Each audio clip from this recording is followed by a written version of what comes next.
Elon Musk's grand vision of a thriving Martian colony captures the imagination, a testament to human ambition and our desire to explore the cosmos. We see breathtaking renders of domed cities and terraformed landscapes, a new home for humanity among the stars. But beneath this veneer of futuristic optimism lies a brutal, unforgiving reality. Mars isn't just a fixer-upper, it's a planet fundamentally hostile to life as we know it, presenting challenges that may be truly insurmountable. Let's look beyond the dream and confront the harsh truth of why we will likely never colonize the red planet. The very ground beneath your feet on Mars would be a toxic minefield. The Martian soil is saturated with perchlorates, a group of chemical compounds that are highly toxic to humans. On Earth, we use them in things like rocket fuel and explosives. On Mars, they are a natural part of the environment, making up a significant percentage of the soil. Ingesting even small amounts of this dust, which would be unavoidable, can severely disrupt the thyroid gland's function, impacting metabolism, growth, and development. This isn't just an inconvenience, it's a chronic, life-threatening hazard for any colonist. Imagine trying to grow food in this poison earth. The perchlorates would need to be meticulously washed out of every single batch of soil, a water-intensive and energy-demanding process on a planet where both resources are astronomically precious. One single contamination event, one leak in the filtration system, could poison the entire food supply for a fledgling colony. The very dust that coats every surface would be a constant, insidious threat. Then there is the issue of radiation. Here on Earth, we are protected by a robust magnetic field and a thick atmosphere, which act as a shield against the relentless bombardment of cosmic rays and solar particles. Mars has no global magnetic field and its atmosphere is less than 1% as dense as Earth's. Living there would be like living without this planetary shield, constantly exposed to high-energy radiation. This exposure isn't a minor concern. It dramatically increases the risk of cancers, causes severe damage to the central nervous system, and can lead to a host of other degenerative diseases. We can't just build thicker walls.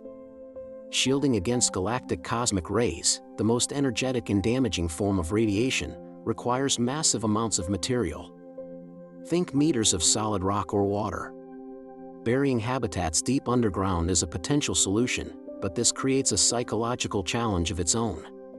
Colonists would be confined to subterranean bunkers, never to see the Martian sky, living a life more akin to moles than pioneers.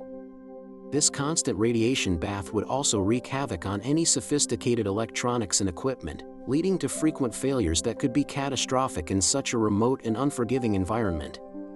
Let's talk about gravity. Mars has only about 38% of Earth's gravity. While floating around might sound fun, the long-term biological consequences are devastating. Our bodies are exquisitely adapted to Earth's 1G environment.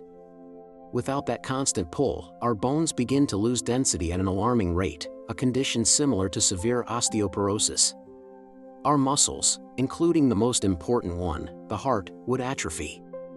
The cardiovascular system, no longer needing to work as hard to pump blood, would weaken significantly. Even our sense of balance and spatial awareness, governed by the inner ear, would be thrown into disarray. Astronauts on the International Space Station experience these effects even with rigorous, multi-hour daily exercise routines. For a permanent colonist on Mars, this physical degradation would be a permanent state of being. Would it even be possible for a person born on Mars to ever visit Earth? Their body, adapted to low gravity, might not be able to withstand the crushing force of our home planet's pull. The very act of creating a breathable atmosphere inside a habitat is a monumental challenge fraught with peril. A Martian habitat would need to maintain a constant internal pressure to be survivable. Given the planet's whisper-thin atmosphere, the pressure difference between the inside and the outside would be immense. Any small structural failure, any tiny crack or puncture from a micrometeorite, would lead to explosive decompression. Life would be lived under the constant threat of instantaneous, violent death from a simple engineering failure. This isn't like a leak in your house, it's a bomb waiting to go off. Furthermore, we would need to generate a perfectly balanced mix of oxygen, nitrogen, and other gases, 24/7, without fail. Any malfunction in the life support systems would mean a slow, terrifying end for everyone inside. The psychological toll of this existence is often underestimated. Humans are social creatures, evolved to live in the vast, open, and green biosphere of Earth. A Martian colony would be the most extreme form of isolation imaginable. Colonists would be confined to small, sterile, artificial spaces for their entire lives, 100 million miles away from everything they've ever known. They would see the same few faces every day. The view outside would be a monotonous, lifeless red desert. The blue dot of Earth in the sky would be a constant, painful reminder of a paradise they can never return to. Rates of depression, anxiety, and interpersonal conflict would be dangerously high. How do you manage a mental health crisis when the nearest therapist is on another planet and a radio signal takes 20 minutes to reach them? The dream of a self-sustaining colony is perhaps the biggest fantasy of all. A Martian settlement would be utterly dependent on Earth for complex equipment, spare parts, and specialized resources for centuries, if not forever. Think about what it takes to manufacture a single microchip, a medical diagnostic tool, or a high-strength alloy. It requires a global supply chain, specialized factories, and millions of people. Replicating this industrial base on Mars is a task of unimaginable complexity. It would require mining, refining, smelting, manufacturing, and assembly capabilities far beyond anything we can realistically transport or build there. A single broken component that can't be 3D printed could cripple the entire colony. This isn't self-sufficiency, it's life on the longest and most fragile supply line in human history. While the spirit of exploration is one of humanity's noblest traits, we must be realistic about the challenges we face. The allure of Mars is powerful, but the physical and biological truths are sobering.